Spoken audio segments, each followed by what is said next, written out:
Nearly 1 in 5 people admit to cheating on their partner, and that's just the number who confessed.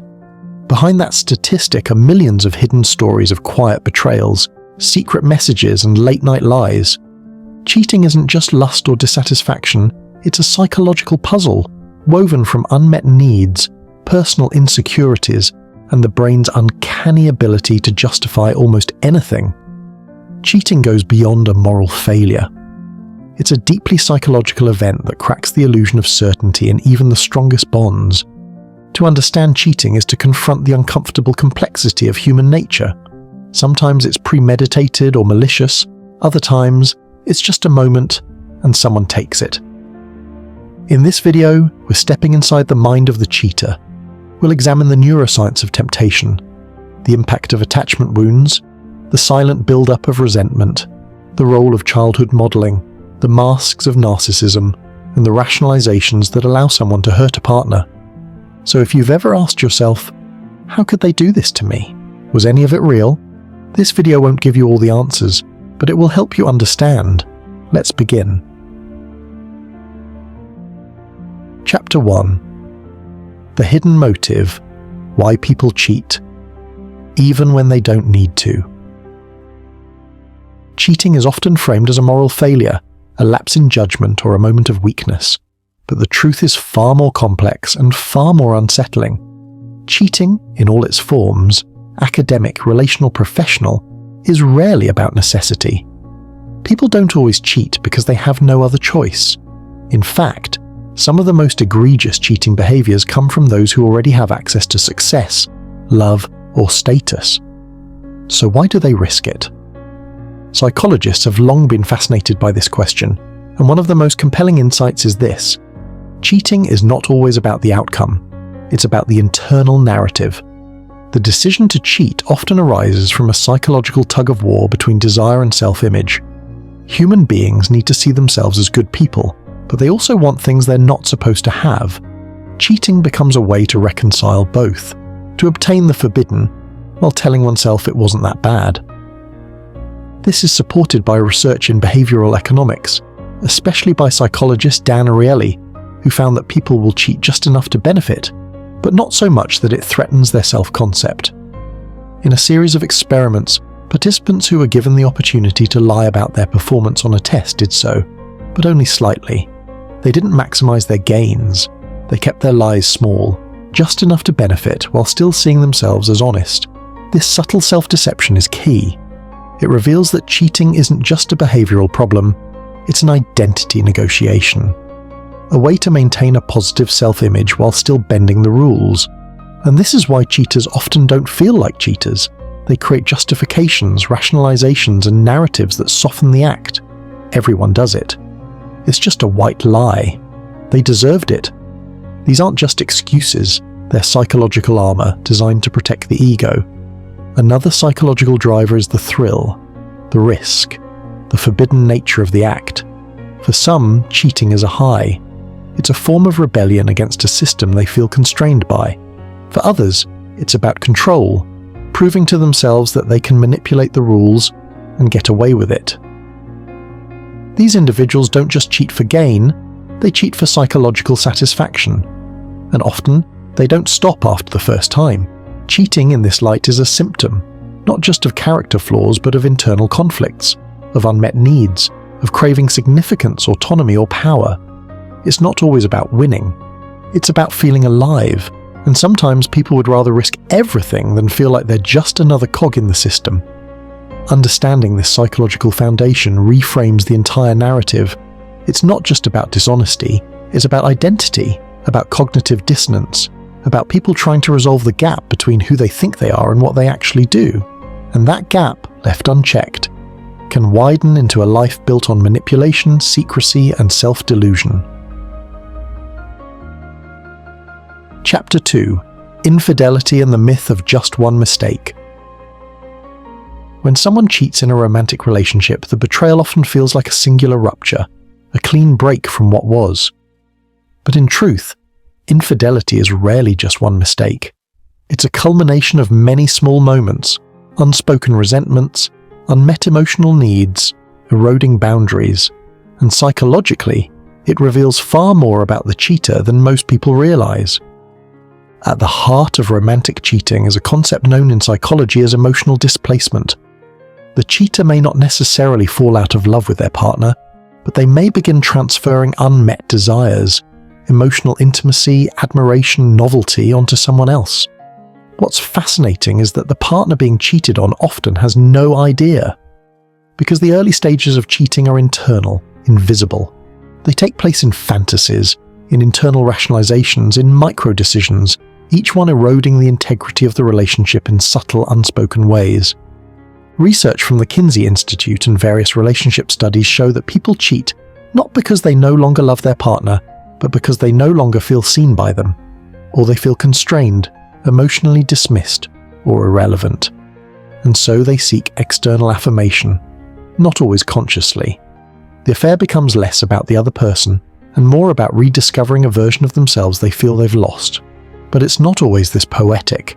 For some, cheating is rooted in narcissism, a deep need for attention, novelty, and ego validation. These individuals thrive on admiration, and once the initial high of a relationship fades, they go seeking another source. In this case, the act of cheating is almost performative. It's not about emotional connection, but self-enhancement. What makes infidelity particularly destructive is its capacity to rewrite the cheater's internal moral compass. Once someone crosses that line and doesn't face immediate consequences, their sense of boundaries begins to erode. This is known in psychology as the slippery slope effect. A single betrayal becomes easier to repeat. Guilt fades, justifications grow. And over time, cheating becomes not an exception, but part of their relational operating system. Moreover, infidelity is often a mirror. It reflects the cheater's unresolved emotional patterns, attachment wounds, fear of intimacy, fear of being vulnerable. Instead of addressing these issues within the relationship, they outsource the emotional labor to someone else.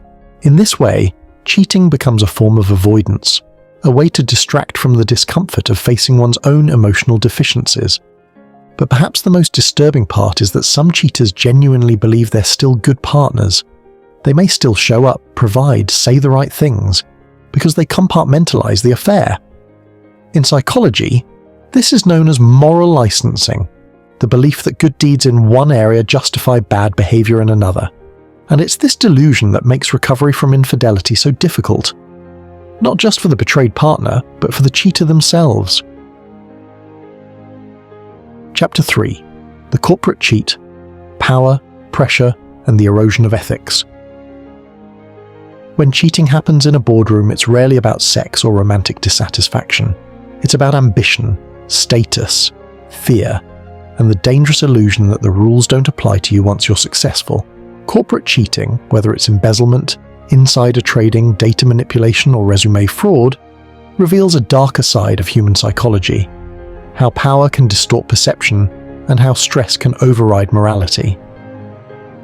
One of the most famous cases in recent history is the Enron scandal. Executives at one of the most admired companies in America created a culture where manipulating numbers wasn't just accepted, it was expected. They believed they were untouchable, above the law.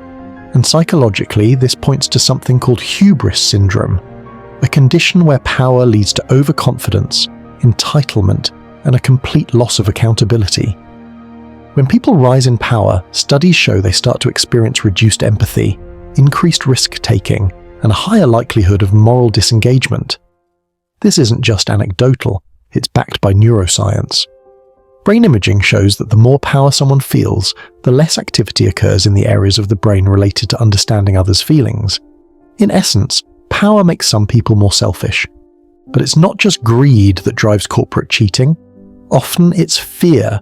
Fear of falling behind, fear of losing relevance, fear of appearing weak. This is especially true in high-pressure industries like finance, tech, or law. In environments where performance is everything, cutting corners starts to feel not only acceptable, but necessary for survival. And once that door opens, it rarely closes. One small falsification becomes a habit. And because rewards are high and punishments rare, people learn that cheating works. This is compounded by something called diffusion of responsibility. In large organizations, it becomes easier to cheat when no single person feels fully responsible. People tell themselves, everyone's doing it, or it's just how the game is played. The result is a collective erosion of ethics, a culture where cheating becomes the norm, not the exception. What makes corporate cheating particularly insidious is its scale. One person's decision to manipulate can ripple out and harm thousands, investors, employees, entire economies. And yet, many of these individuals don't see themselves as villains. They see themselves as innovators, survivors, people playing the game smarter than everyone else. This warped narrative is how systemic fraud continues, unchecked, in industries across the globe. Understanding this psychological profile isn't just about preventing corruption. It's about recognizing how ordinary people, under the right conditions, can become ethically blind, and how ambition, fear, and the hunger for status can hollow out even the most brilliant minds. Chapter 4: The Double Life, Cognitive Dissonance and Mental Compartmentalization. Cheaters don't always appear as villains. In fact, many live double lives that are, on the surface, entirely coherent. They may seem loving to their partners, loyal to their friends, and dependable in the workplace. But beneath this curated image lies a carefully walled-off psychological partition, a tactic known in psychology as mental compartmentalization. At its core, it's a defense mechanism designed to hold two conflicting beliefs at once without triggering internal collapse. The concept is deeply intertwined with cognitive dissonance, a term first coined by psychologist Leon Festinger in 1957. Dissonance arises when a person holds two or more contradictory beliefs, values, or actions. For example, someone might believe I'm a good and honest person, while simultaneously engaging in secret infidelity or fraud. The psychological discomfort this contradiction produces can be intense, so rather than face this discomfort, the mind unconsciously builds silos, sealed-off compartments where one identity can cheat and another can love without them ever touching. This isn't a flaw exclusive to bad people. Festinger's original study observed a doomsday cult that predicted the world would end on a specific date. When it didn't, rather than admit their belief was false, the group became even more devout, claiming their faith had prevented the apocalypse. This shows the power of dissonance. Rather than admit wrongdoing or error, we'll often rewrite the narrative to maintain a sense of self-coherence. Cheaters use similar strategies. One compartment says, I'm a good father, another says, my wife doesn't understand me, and a third says, this affair is separate from my real life. These mental rooms are rarely visited together. The key is not that the cheater believes they are evil. It's that they don't integrate the truth of their actions into their self-image at all. It's not justification, it's insulation. In neuroscience, this process is supported by the brain's ability to toggle between different cognitive networks. The default mode network, associated with self-referential thought and reflection, can quiet down when engaging in high-stakes deception, replaced by executive function and planning. Cheaters may not be emotionally present when doing wrong. They go offline, so to speak.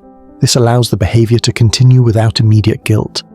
History is littered with examples of compartmentalized morality. Think of corrupt leaders who weep for their children while ordering brutality for others' families. Or the spouse who kisses their partner goodnight before texting someone else from the bathroom. These are not always signs of cold, calculated evil. Often, they're signs of psychological fragmentation, a strategy for survival in a mind that cannot hold contradiction for long. But eventually the rooms start to collapse. The walls thin out, and when they do, the resulting collapse can be catastrophic. Anxiety, shame, paranoia, and a fractured sense of identity. What was once a coping mechanism becomes a trap.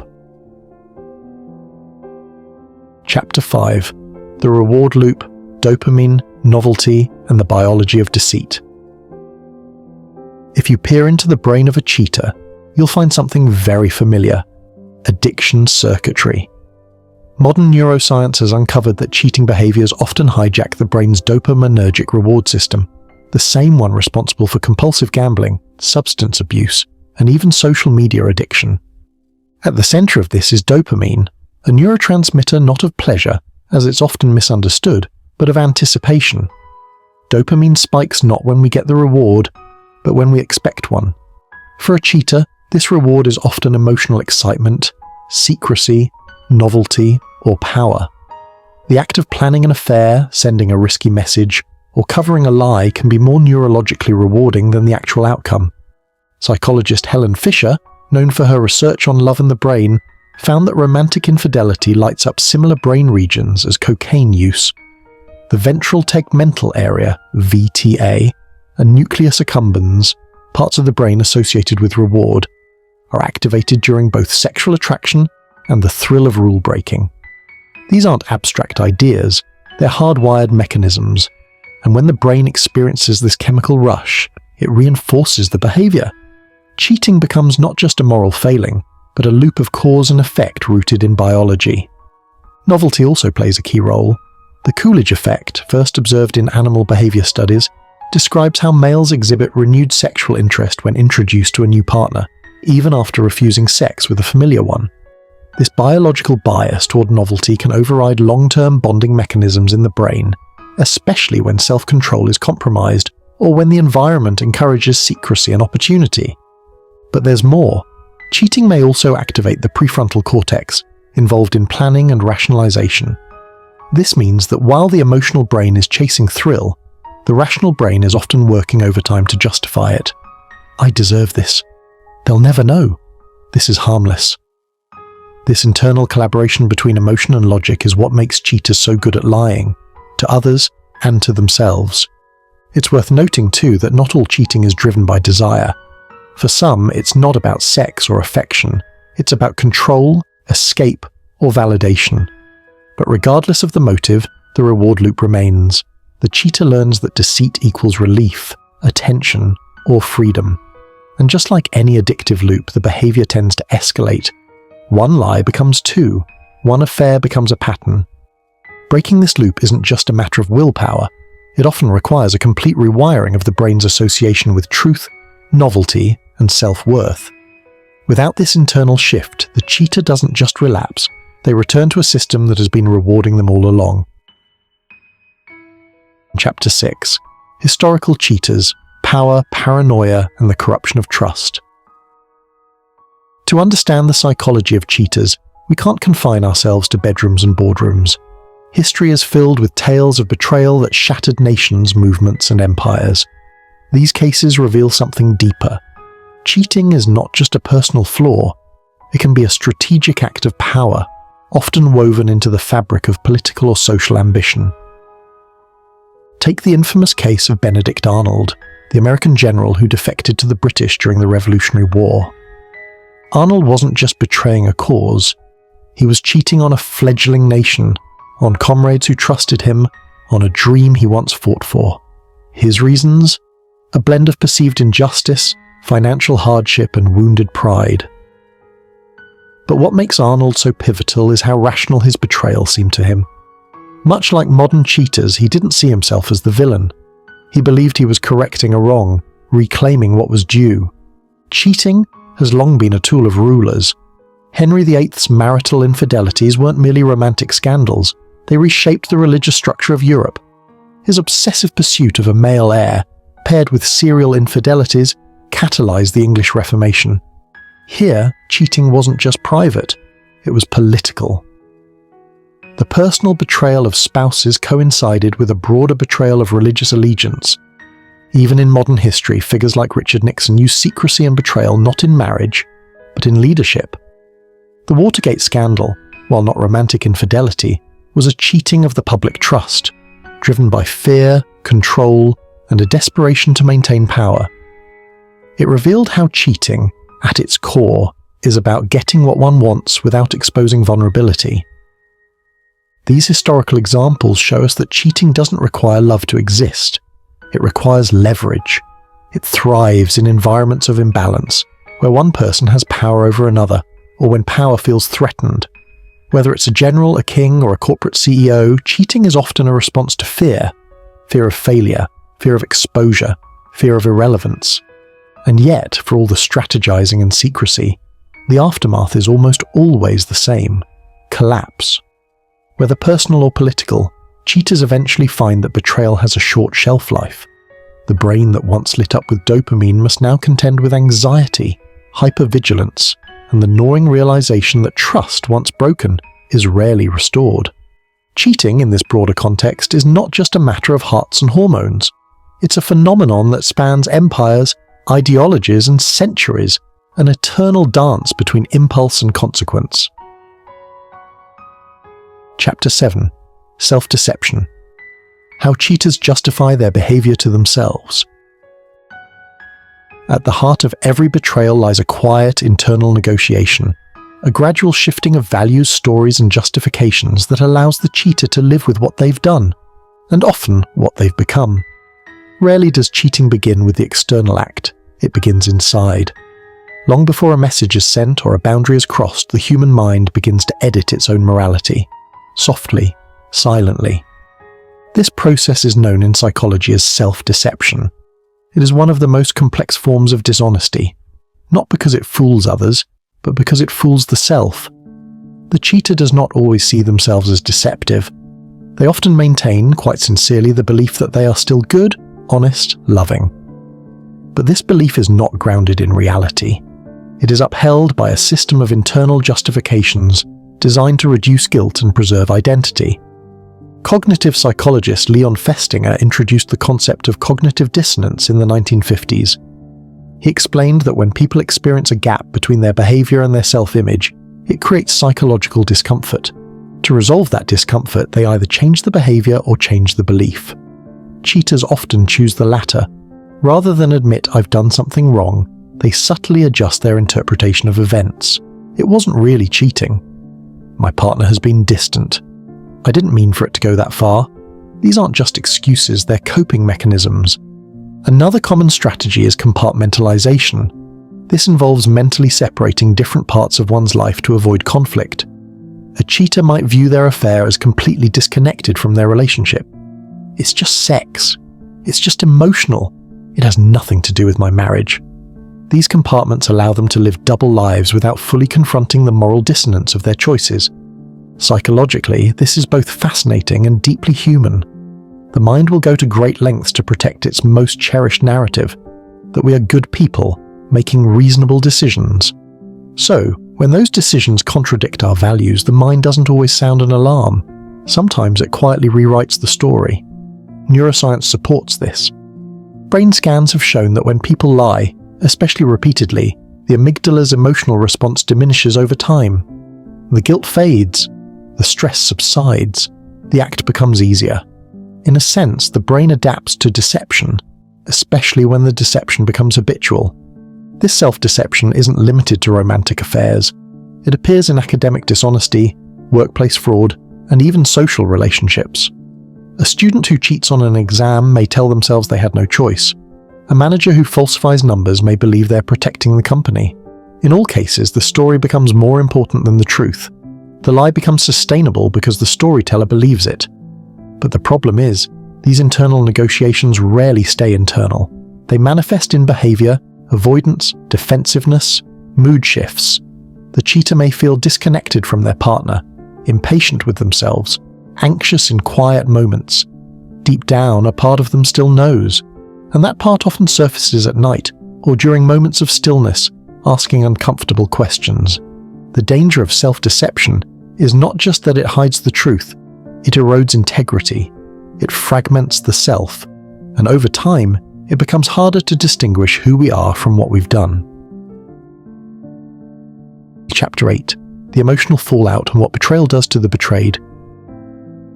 When someone is cheated on, the pain goes far beyond the betrayal itself. It's not just about what was done, it's about what it undoes. Trust, safety, memory, identity. All of these are suddenly up for question. For the person who was betrayed, cheating is not just a relationship rupture, it is a personal crisis. A form of psychological trauma that can alter their understanding of reality.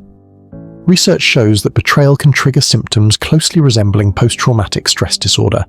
Nightmares, intrusive thoughts, flashbacks, hypervigilance.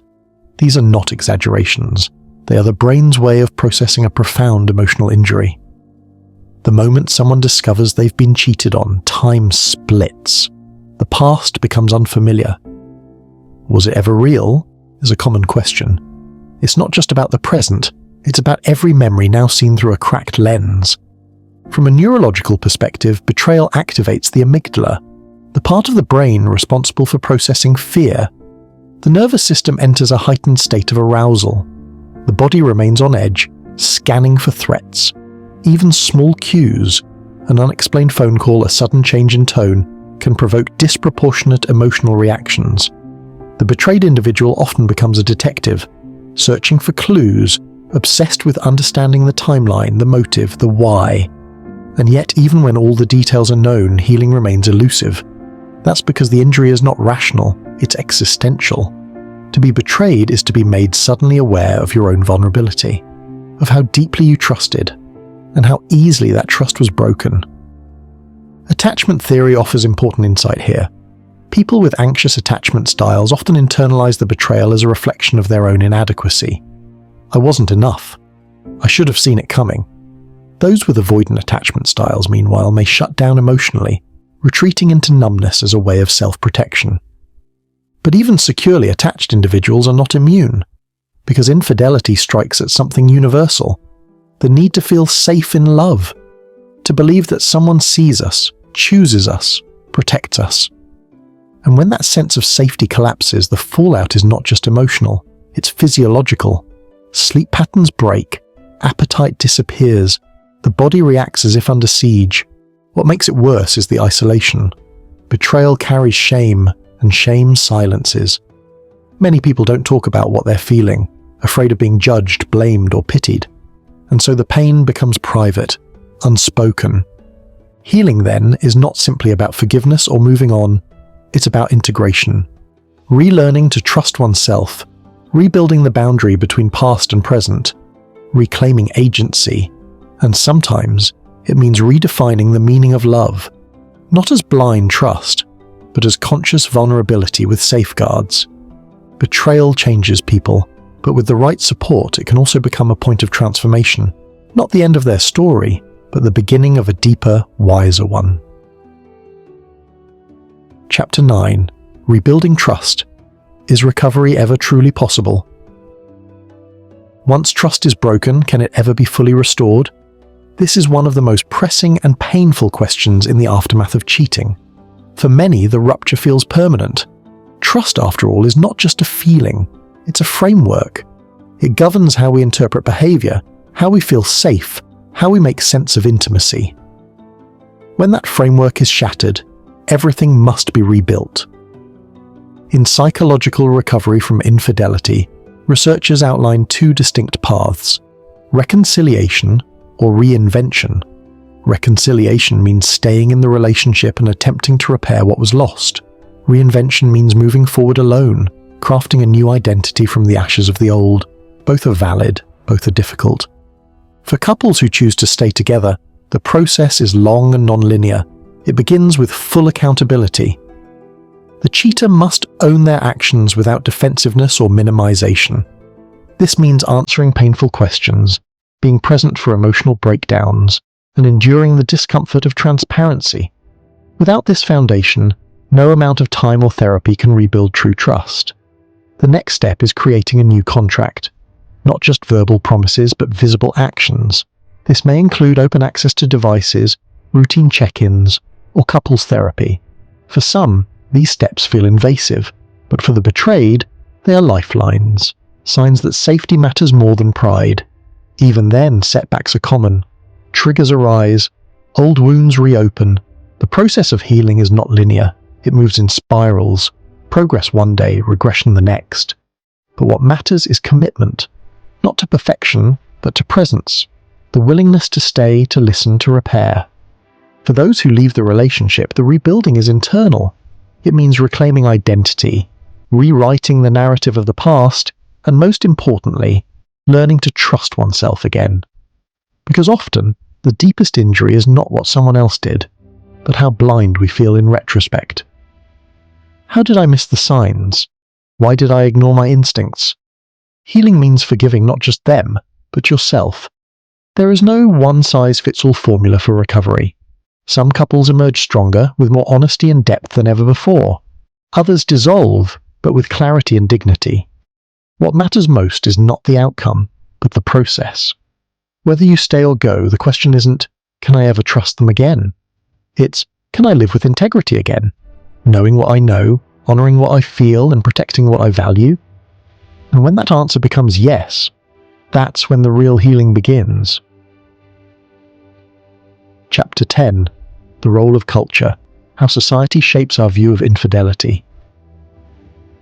Cheating isn't judged the same way everywhere. In fact, the way we understand, excuse, or condemn infidelity is deeply shaped by cultural frameworks, by the stories we've inherited, the roles we're assigned, and the moral scripts embedded in our environments.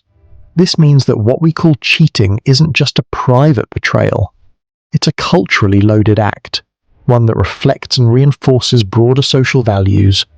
In Western societies, particularly those influenced by Judeo-Christian ethics, monogamy has long been upheld as a moral ideal. The Ten Commandments speak explicitly against adultery. Films, literature, and religious institutions often frame romantic exclusivity as a marker of virtue, with infidelity symbolizing weakness, sin, or moral decay. This moral overlay doesn't just shame cheaters. It reinforces the idea that a person's worth is tied to sexual loyalty. This black and white framing creates a deep psychological divide. You're either faithful or you're a fraud. There's rarely space for complexity, emotional neglect, or unmet needs. But across the globe, definitions of cheating and responses to it vary widely. In parts of southern Europe, for example, infidelity is more likely to be interpreted through a lens of passion or impulse, rather than outright betrayal. In some Middle Eastern cultures, where honour and family reputation are paramount, a single act of cheating, particularly by women, can carry devastating social and even legal consequences. In contrast, some Nordic countries with more secular or individualistic worldviews may take a more pragmatic approach, focusing less on moral failure and more on communication breakdown. Even within a single country, subcultures define infidelity differently. Consider the growing number of couples exploring non-monogamy, open relationships, or polyamory. In these communities, physical intimacy with others isn't automatically considered cheating. What matters more is transparency, consent, and boundaries. Ironically, cheating in a polyamorous relationship isn't about having another partner. It's about breaking the agreed-upon rules, hiding information, or betraying trust. Culture also dictates who is more likely to be forgiven. In many patriarchal societies, male infidelity is tacitly tolerated, sometimes even expected. Female infidelity, on the other hand, is often met with far greater social punishment. The old double standard, men cheat out of biology, women out of emotion, still lingers, though science has thoroughly debunked it. Human beings of all genders cheat for a variety of reasons: dissatisfaction, loneliness, curiosity, validation. The media plays a massive role in shaping our beliefs about cheating. Romantic comedies often glamorize infidelity. Affairs are framed as signs of passion or destiny.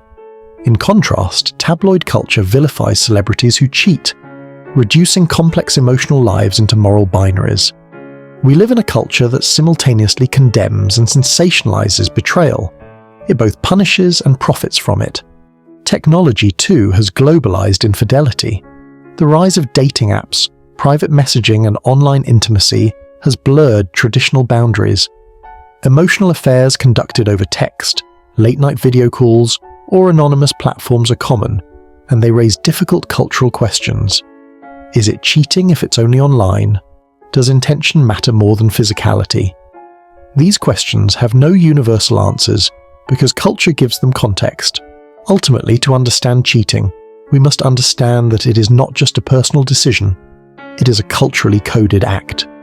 Our shame, our silence, our rage, and our repair all unfold within social systems that define what love should look like and how betrayal should be punished. And unless we question those systems, we risk treating symptoms instead of causes. Chapter 11. The Cheater's Mind. Are there psychological types more prone to infidelity? Are some people just born to cheat? While the answer isn't that simple, there is growing evidence that certain psychological traits, attachment patterns, and even biological predispositions may increase the likelihood of infidelity. But none of these factors determine behavior on their own. Cheating, like most human behavior, is shaped by a combination of inner makeup and outer environment. One of the most studied factors is attachment style. According to attachment theory, people develop relational patterns based on early experiences with caregivers. Those with anxious attachment often crave closeness but fear abandonment. They may cheat to seek constant reassurance or to avoid being the one left behind. Those with avoidant attachment tend to fear vulnerability and emotional dependence. They may use affairs to maintain distance, asserting control by keeping emotional escape routes open. Both types are prone to infidelity, but for different reasons. Beyond attachment, there are certain personality traits that appear more frequently among individuals who engage in repeated or compulsive infidelity. The so-called dark triad of traits, narcissism, Machiavellianism, and psychopathy, are particularly relevant. Narcissists crave admiration and novelty.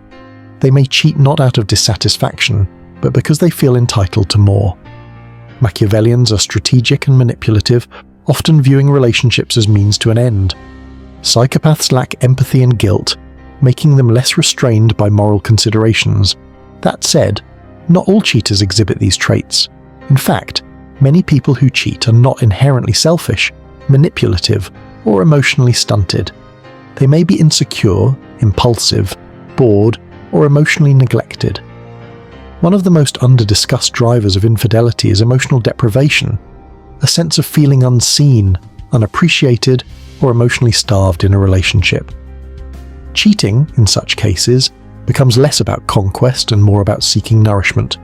Neuroscience adds another layer. The brain's dopaminergic system, particularly the reward circuits, is sensitive to novelty and risk. Some people have lower baseline dopamine levels or higher novelty-seeking traits. For them, routine can feel suffocating, and cheating may offer a neurochemical high that regular intimacy does not. This doesn't excuse the behavior, but it does explain why some individuals feel compelled toward risk and variety. Another important factor is impulse control. Some people struggle with executive functioning, especially those with ADHD or other neurological differences.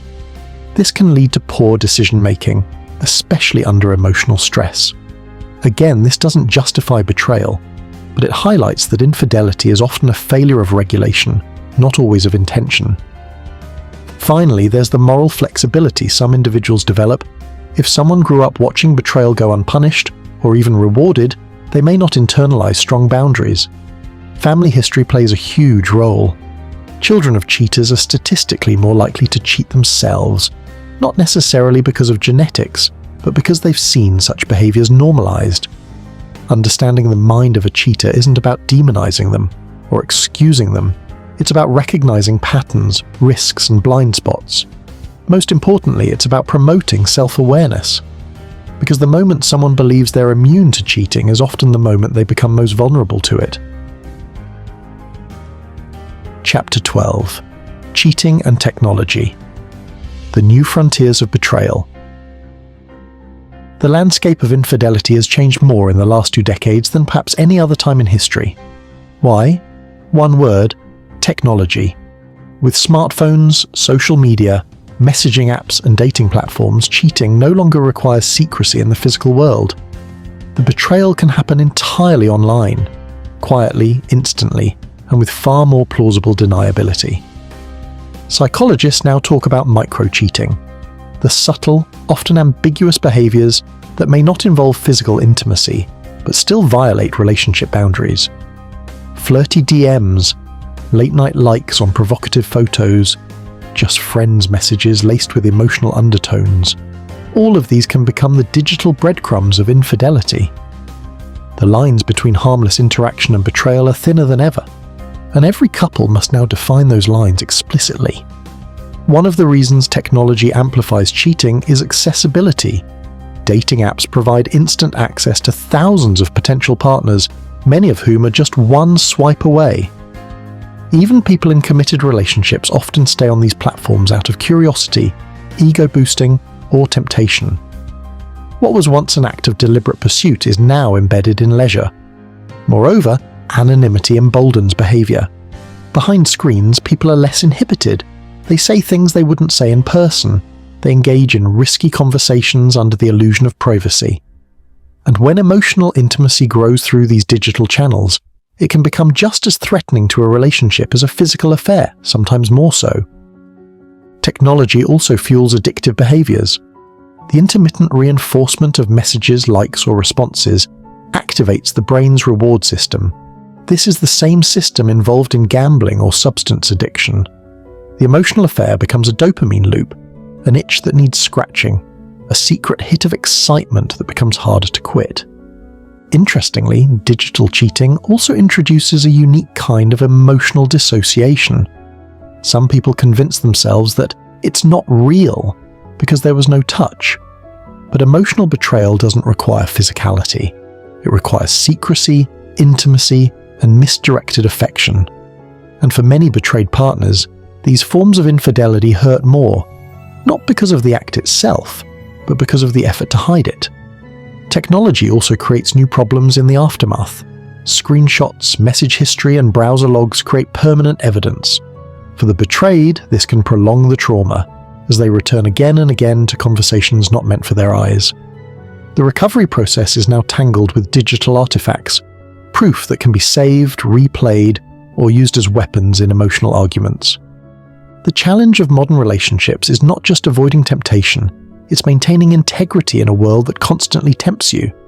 Every ping, every app, every profile is a test of boundaries.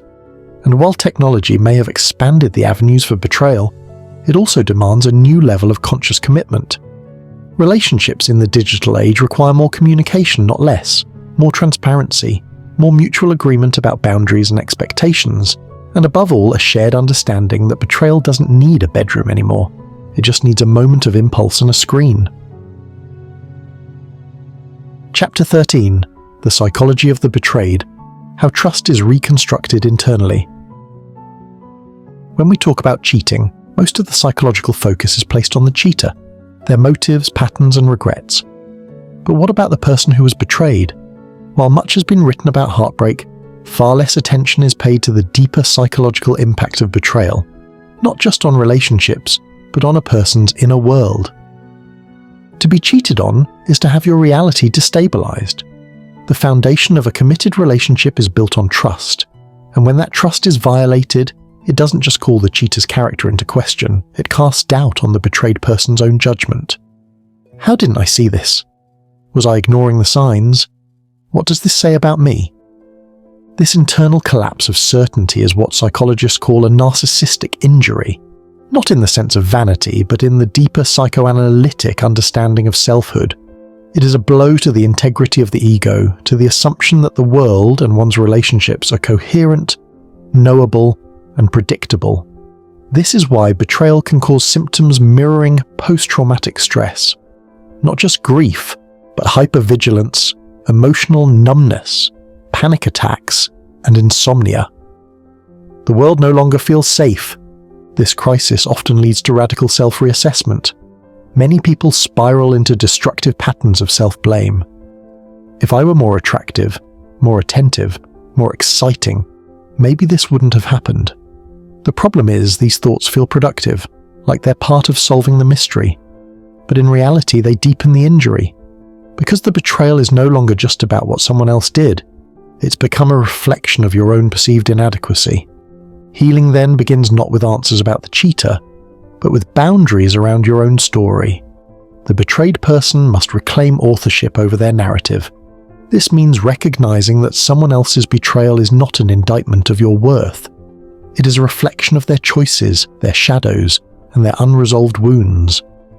It's also important to understand the power of projection. After betrayal, many people see deception everywhere. Every new relationship is haunted by suspicion. Innocent behaviors are filtered through the lens of past hurt, and while vigilance is a natural form of self-protection, it can easily become corrosive, eroding the very trust one hopes to rebuild. This is why the recovery process often includes therapy focused on narrative repair. Tools like EMDR, eye movement desensitization and reprocessing, or schematherapy help individuals process not just the memory of the betrayal, but the core beliefs that formed in its wake. I'm unlovable.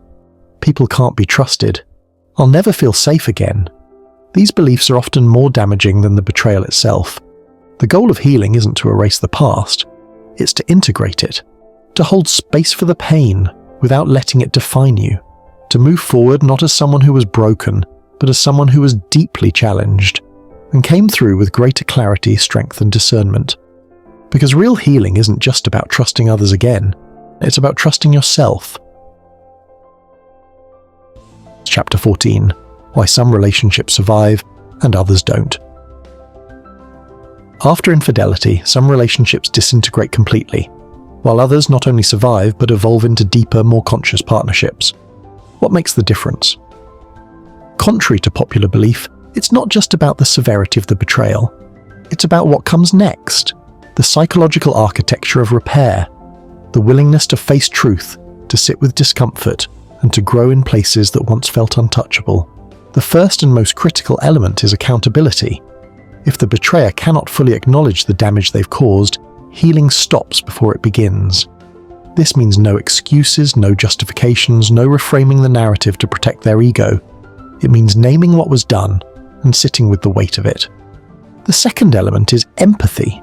The cheater must feel and show authentic remorse. This is not just about guilt, it's about making space for the betrayed person's pain, without defensiveness. In emotionally intelligent couples, this often involves what psychologist Harville Hendrix called intentional dialogue, structured, safe communication that allows both partners to speak without interruption or judgment. The third element is transparency.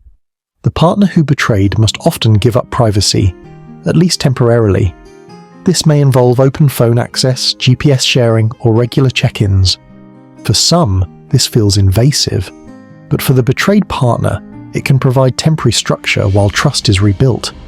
Think of it not as punishment, but as scaffolding for reconstruction. But survival isn't just about the cheater's actions. The betrayed partner must also engage in the hard work of emotional rebuilding. This means separating what happened from who they are. It means choosing every day to stay open, not blindly but bravely. And that kind of openness requires radical self-respect. Interestingly, couples who make it through infidelity often report higher levels of emotional intimacy post-crisis, but only if they've done the work. The betrayal becomes a turning point, forcing honesty, growth, and a dismantling of toxic patterns. But this transformation is never automatic. It's earned.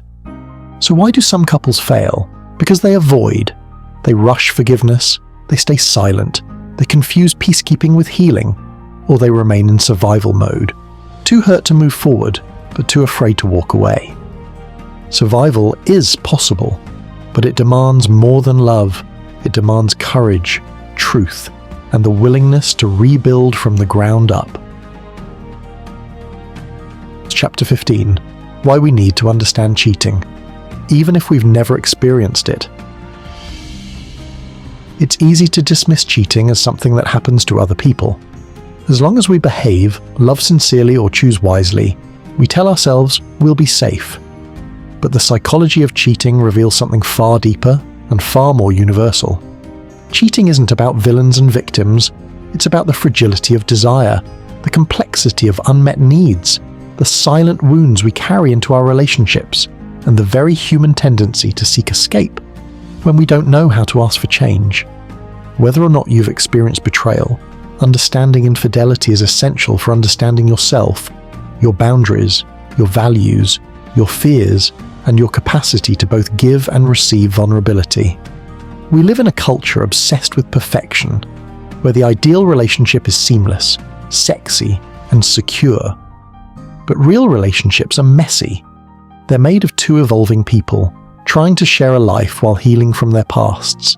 In that space, cheating can happen. Not always out of malice, but sometimes out of misalignment, fear, or emotional starvation. The more we stigmatize infidelity, the less we learn from it. We silence the very people who could help us understand, and we fail to develop the skills needed for resilience, communication, and repair. Understanding cheating is not the same as excusing it. It is about being curious, about how we love, how we fail, and how we heal. Because if betrayal can destroy us, understanding it might just transform us. We've just explored some of the most intimate and painful corners of human psychology, not to judge, but to understand. Because in the end, cheating isn't just about sex or secrecy. It's about identity, intimacy, the hunger for connection, and the fear of what it might cost us. As we close this exploration, remember, betrayal doesn't always come in grand gestures. Sometimes it arrives quietly, in what's unsaid, unaddressed, or unresolved. In moments when we stop being honest with ourselves, in moments when we seek escape instead of depth. But awareness is power. If this hour has shown you anything, let it be this. We're all more complex than we appear, capable of great love and deep wounding, vulnerable to impulse, but also capable of incredible growth, repair, and clarity. Whether you've been betrayed, have betrayed someone else, or simply want to avoid that kind of rupture, this understanding is not for shame. It's for evolution. A deeper relationship with yourself, with your story, with the choices you carry forward. Let this be a mirror, not to accuse you, but to illuminate what lives in the shadows. And if you're listening right now, still here, still reflecting, thank you. You've chosen awareness over avoidance. That's not easy, but it's the first step towards something much stronger than certainty. It's the beginning of wisdom.